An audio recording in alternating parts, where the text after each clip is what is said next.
回はスーツケースごとにそれぞれ実物を入れていたんですけれども、23キロの荷物が4つ持っていける中で、仮滞在期間ホテルとかそういう場所で4つ全部開けるのは大変だから、2つだけ開けるっていう前提で、そうじゃないものと、例えば夏服とかね、優先度の低いものと優先度の高いもので分けて2個ずつ作りましたと。っていうのをこれから詰めていきます。では、じゃあ1つ目スタート。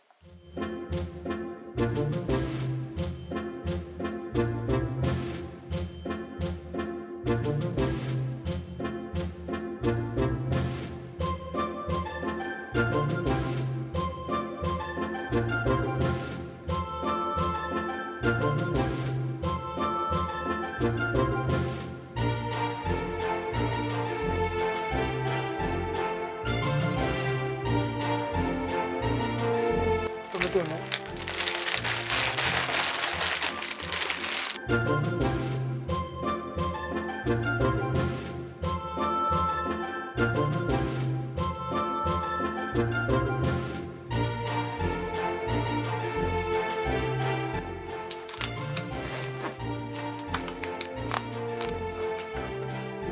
で、必要であればここに南京錠がかけられる仕組み。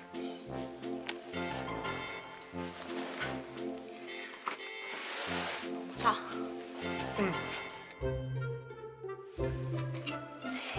せーの。は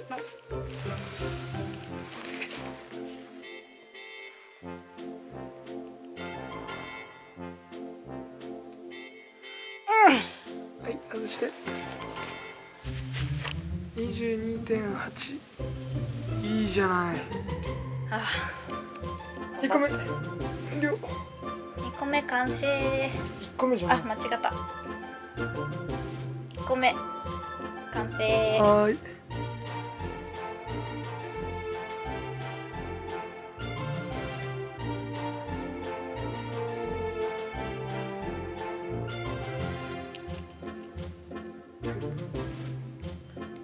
大事な湯飲みは洋服で包んで持っていこうと思います。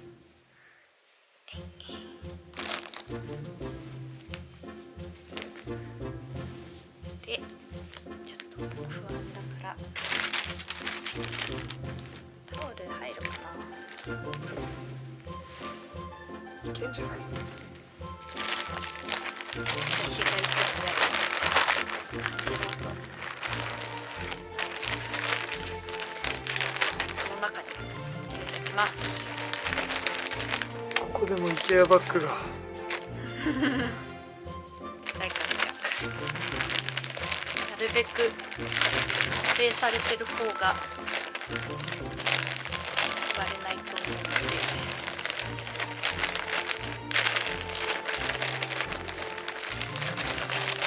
いい感じ？うん。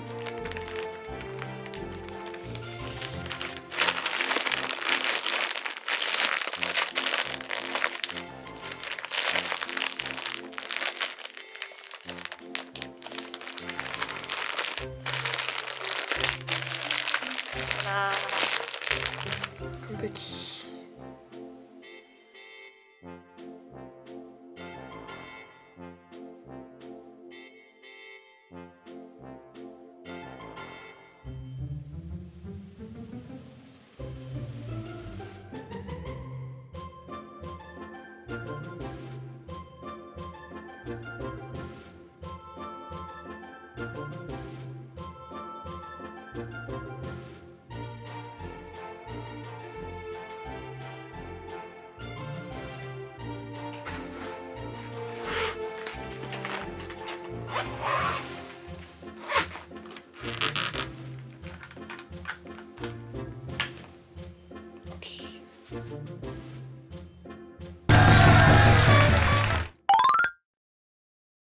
ようやくパッキングが終わりました。終わりました。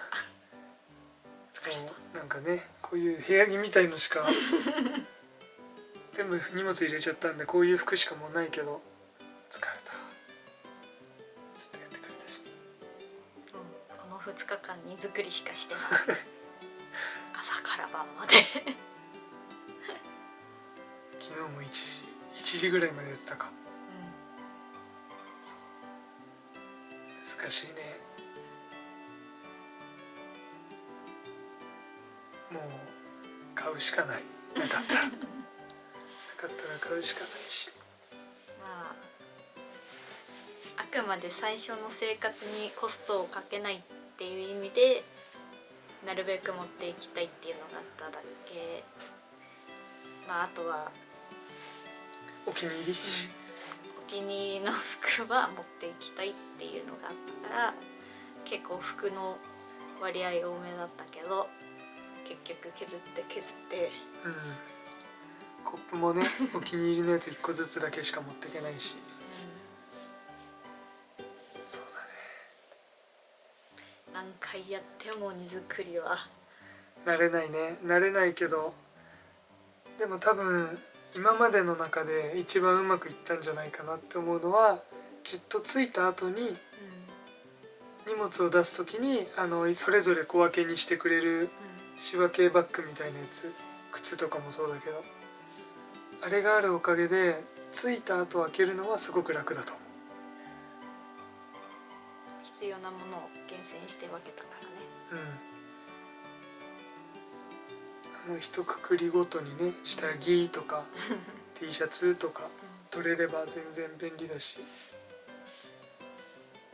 意外と仕分けに使ってる IKEA のジップロックとかは向こうの生活で普通にその後違う用途でも使えるから便利かな。お疲れ様でした。ということでパッキング終了。イエーイ